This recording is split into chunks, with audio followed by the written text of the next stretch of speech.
Bismillahirrahmanirrahim. Assalamualaikum warahmatullahi wabarakatuh. Alhamdulillah rabbil alamin. Assalatu wassalamu ala asrofil anbiya'i wal mursalin wa ala alihi wa sahbihi ajma'in. Amma ba'd. Allahumma shalli ala sayyidina Muhammad wa ala ali sayyidina Muhammad sallallahu alaihi wasallam. Pertama-tama mari kita bersyukur kepada Allah SWT dan mengucapkan alhamdulillah rabbil alamin, yang mana sampai pada hari ini kita masih diberikan nikmat iman, nikmat Islam, serta nikmat sehat, sehingga kita mampu hadir di pertemuan hari ini. Kemudian salat serta salam kalau kita sampaikan kepada suri teladan kita kepada Ustaz Hasanah Nabiullah Muhammad SAW, yang mana semoga kita diistiqomahkan dalam menjalankan sunnah-sunnah beliau sehingga dianggap oleh beliau sebagai umatnya di yaumil qiyamah kelak. Amin ya rabbal alamin. Baik teman-teman, mari kita buka pertemuan pada hari ini, yaitu pelajaran PPI, praktik pengamalan ibadah, dengan mengucapkan lafaz Bismillah. Bismillahirrahmanirrahim. Kita teman, gimana nih kabarnya? Insyaallah sehat semua ya. Hadir semua kan? Alhamdulillah hadir ya. Kita teman, pada hari ini kita akan melanjutkan pertemuan kita. Jadi dari ini kita akan membahas tentang wudhu. Oke teman-teman, sebelum kita membahas tentang wudhu, Ana ingin mengulang pertemuan kita sebelumnya, yaitu yang mana pertemuan kita sebelumnya kita mempelajari, ya benar, kita pertemuan sebelumnya kita telah mempelajari bab air, tentang macam-macam air, yaitu yang mana jenis-jenis air itu ada 4 ya teman-teman, yaitu air mutlak, air mustamal, musyammas, dan mutanajis. Ya teman-teman, kita masuk ke pembahasan kita pada hari ini, yaitu tentang wudhu, yang mana wudhu ini sangat penting kita pelajari, karena amalan-amalan kita itu semuanya itu didahului anggota wudhu, didahului dengan wudhu. Jadi kalau kita wudhunya nggak benar, makanya amalan ibadah kita seperti sholat itu takutnya nggak sah. Oke teman-teman, bisa dibuka modulnya di halaman 10, modul TPI-nya. Yang pertama ialah pengertian wudhu. Wudhu menurut bahasa itu artinya bersih atau indah, dan menurut syara yaitu membasuh anggota wudhu untuk menghilangkan hadas kecil, sebagaimana dengan niatnya, yaitu naibul wudhu al-rafil hadasil asqari fardhu lillahi ta'ala. Aku niat wudhu untuk menghilangkan hadas kecil karena Allah Ta'ala.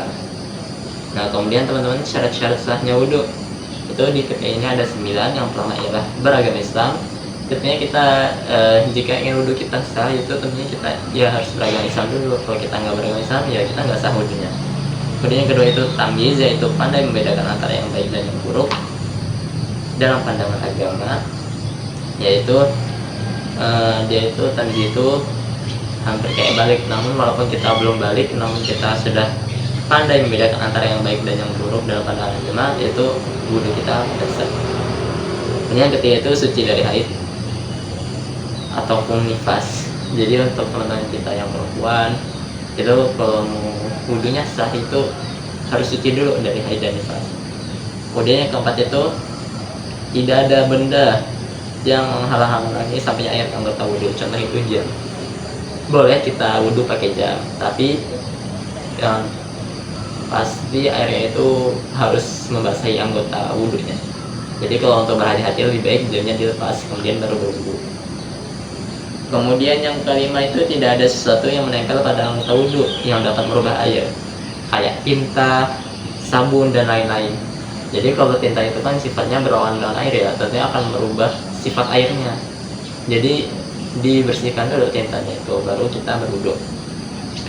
Kemudian 6 yaitu air yang digunakan suci dan mensucikan, yang mana telah kita pelajari sebelumnya, air suci dan mensucikan atau air mutlak, yang itu ada apa aja, air sungai, air sumur, dan lain-lain. Kemudian yang ketujuh itu mengerti akan fardunya wudhu. Jadi kita harus pahami fardu-fardunya wudhu apa aja. Kemudian yang kedelapan, sudah masuk waktu salat bagi orang-orang yang geser atau sering sekali kentut. Kemudian yang ke-9, terus menerus artinya antara pekerjaan fardu wudhu dengan fardu wudhu yang lain tidak diselingi suatu pekerjaan yang lain. Jadi kita misalnya membasuh muka terus membasuh tangan, jangan ngopi sambil ngopi dulu. Jadi nggak boleh diselingi dengan pekerjaan yang lain. Oke teman-teman, lanjut yaitu ke rukun fardu wudu. Itu ada 6, yaitu niat, membasuh wajah, membasuh kedua tangan hingga kedua siku, kemudian menyapu atau membasahi sebagian dari kepala, membasuh kedua kaki hingga kedua mata kaki, dan tertib. Kemudian ada pun perkara-perkara yang membatalkan wudu, itu ada 5.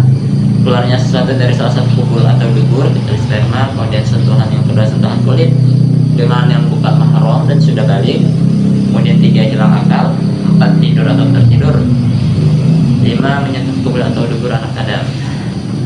Kemudian untuk doa setelah wudhu, sebagaimana insya Allah teman-teman sudah pada hafal ya, yaitu asyhadu alla ilaha illallah wahdahu la syarikalah wa asyhadu anna muhammadan abduhu wa rasuluh, Allahumma ja'alni minat tawabina wa ja'alni minal mutatahhirin wa ja'alni min ibadika sholihin. Jadi untuk teman-teman yang doa setelah wudhu ini hafal, boleh dihafalin, karena tentunya kita doa setelah wudhu tentunya kita akan dapatkan pahala dari Allah SWT. Mungkin teman-teman catatan pertemuan kita pada hari ini sudah habis, mungkin kita selesaikan pertemuan pada hari ini, dan untuk pertemuan selanjutnya kemungkinan kita akan laksanakan praktik wudhu. Anak yang lihat bagaimana wudhunya teman-teman nih, udah baik atau udah benar nih. Nah jadi pertemuan selanjutnya kita akan laksanakan praktik wudhu. Oke teman-teman, mungkin ada teman-teman yang belum paham ataupun yang ingin ditanyakan. Insya Allah paham semua ya. Oke, kalau paham semua dan tidak ada yang ingin ditanyakan, mari kita tutup pertemuan pada hari ini dengan lafaz hamdalah, alhamdulillahirabbil alamin, dan kita tutup dengan doa kifaratul majlis, subhanakallahumma bihamdika asyhadu an la ilaha illa anta astaghfiruka wa atubu ilaik. Wassalamualaikum warahmatullahi wabarakatuh.